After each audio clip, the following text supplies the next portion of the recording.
Hi friends, welcome to our talk show. And this talk show, we are going to talk about the role of spirituality and of course mindfulness. And for that, we have a very inspiring guest with us, Mr. Vivek Atre, and who is a motivational speaker and ex IS officer.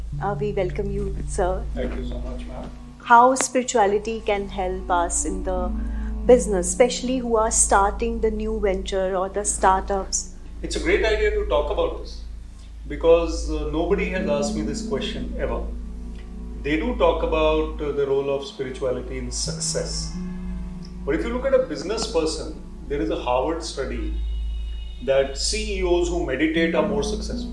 Right. So even Harvard or the B schools of the world, they believe in spirituality and meditation. Right. So I think for a business, you need an idea, you need resources, you need to be dynamic, but you also need to be calm and balanced. So at the ground level, spirituality helps you to be calm and balanced. Right. और अगर हम higher purpose देखें तो वो सभी के लिए common है, वो आपको पता है. Right. And what specifically the youngsters who are, in their, you can say they are starting their business in early age, what criteria they should choose in spirituality? Yeah, that's a very good point. So criteria is that you can search many paths initially. Right. You can go to one and study it, you can go to another. For example, Ramakrishna Mission is there, just for instance. Ji. You can study Ramakrishna Paramahansa ji's teachings, Vivekananda ji's teachings. Most youngsters are inspired by Swami Vivekananda ji. So it's great. If you find that that is your path, stay there. If you find you want to study other paths, there are so many spiritual paths. You follow Art of Living. Yeah. I follow YSS, which is Yoga Satsang. Right. So study many and stick with one later. Absolutely, you nailed it. And if we talk about the senior business people, like Ratan Tata or Murthy ji, and I was reading about Kiran Mazumdar. They are all senior people who are working in a big organization, and they also follow yoga and meditation.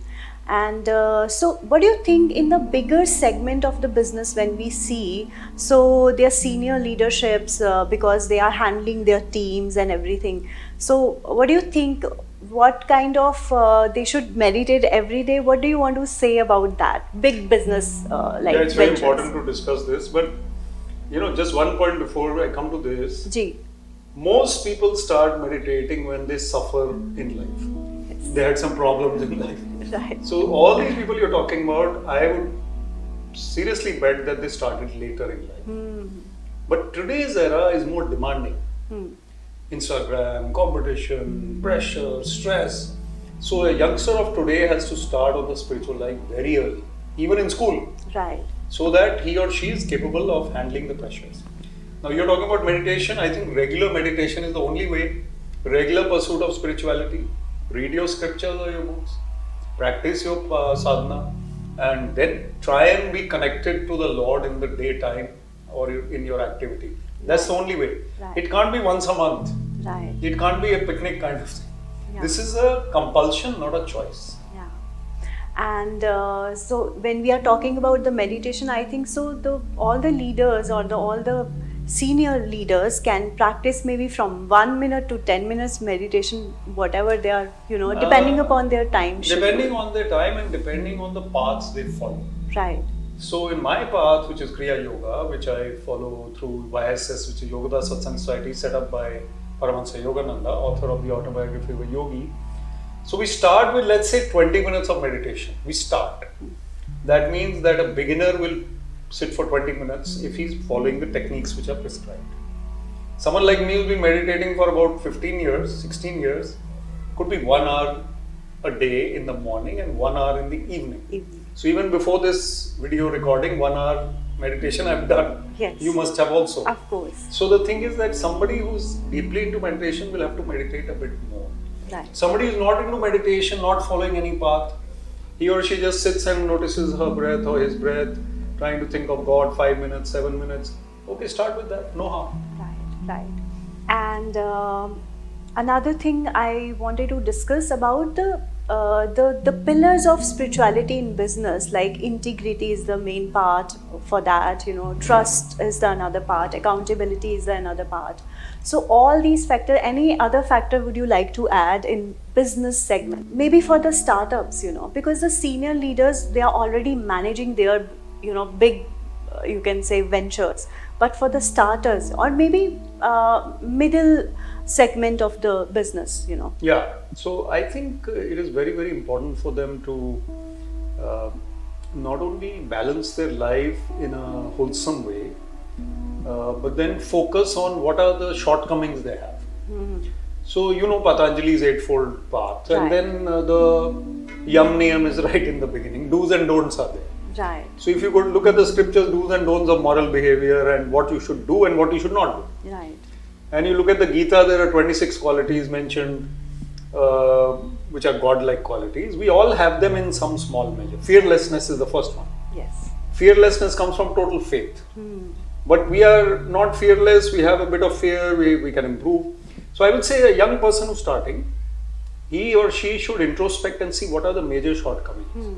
Nobody's perfect. You try and improve. And spirituality means you meditate as well as try and be a moral, good person in your life. Right. However, just to encourage them, nobody's perfect. You will make mistakes. Right. You may feel guilty also, which is wrong. Don't feel guilty, leave it behind, try to improve. Nobody who is human is perfect. Right. So try to improve, that is my thing. The last message for you know how we can more maybe inculcate the spirituality in our day-to-day life. Yeah, so specifically for business persons, I think because their nature of their work is business which is linked to money. There could be the business of giving back to society, Right. but then we don't call it business as such. It's an activity.